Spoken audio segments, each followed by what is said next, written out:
Hello, future officers, and welcome to another high-yield explainer for your UPSC preparation. I'm Professor Rao, and joining me today is Dr. Sen. Hello, aspirants. Today, we're decoding a really crucial topic for your GS Paper 2 governance section. We'll be looking at the structural gender gaps in India's research ecosystem, drawing on Nabia Siddiqui's recent analysis. So let's get straight into it. Right. To make this session highly actionable for you, let's frame our entire discussion around a classic 15-marker mock prompt. Imagine seeing this on your paper. Discuss the structural barriers women face in Indian academia. Are current policies adequate? Everything we cover today, the data, the case laws, the constitutional articles, all of it is the exact value addition you're going to need to structure a stellar mains answer. And every stellar mains answer needs a solid, data-driven introduction to fetch those extra marks. Take a look at the AISHE data for 2021-22. Out of nearly 16 lakh faculty members, the divide is quite stark. We're talking 57% male to 43% female. Couple that with the consistently lower success rates for women researchers reported by the SERB, and well, you have the perfect opening to highlight the severe underrepresentation of women in STEM. Exactly, Professor. So we have to ask, why does this persistent gap actually exist? It's certainly not a lack of talent, right?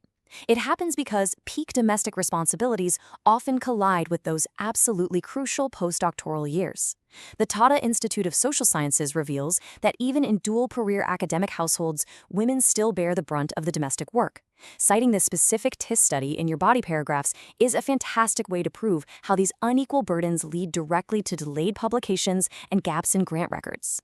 Now, how does the state respond to this? Our Constitution's mandate isn't just permissive here, aspirants. It is strongly directive.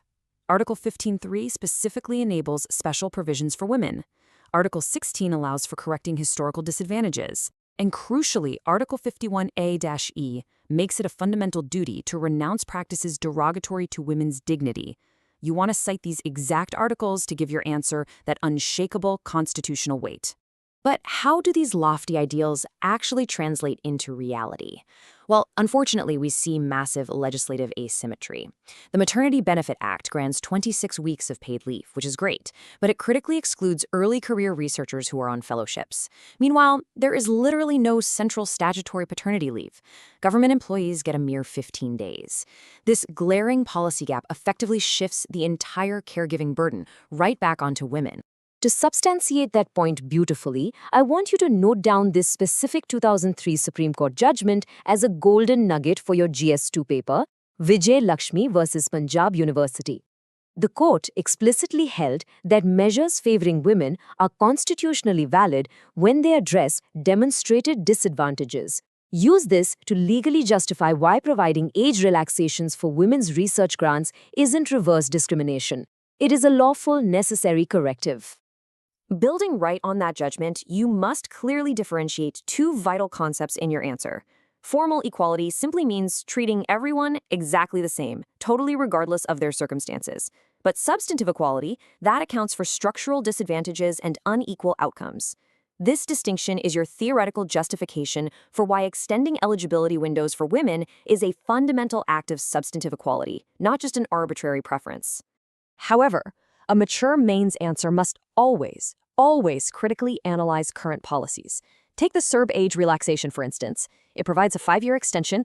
Okay, that's a start, but it's ultimately inadequate. It offers absolutely zero childcare support during that crucial proposal writing phase.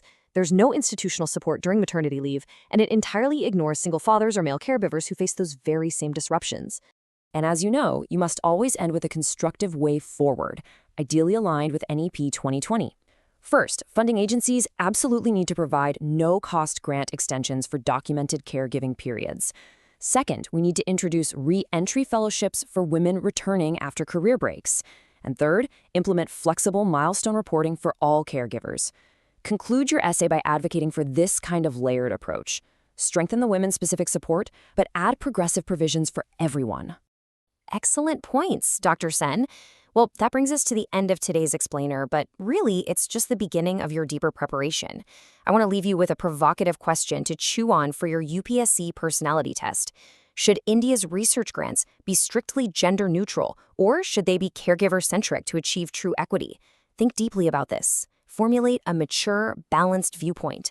Keep studying hard, revise these value additions, and we'll see you in the next session.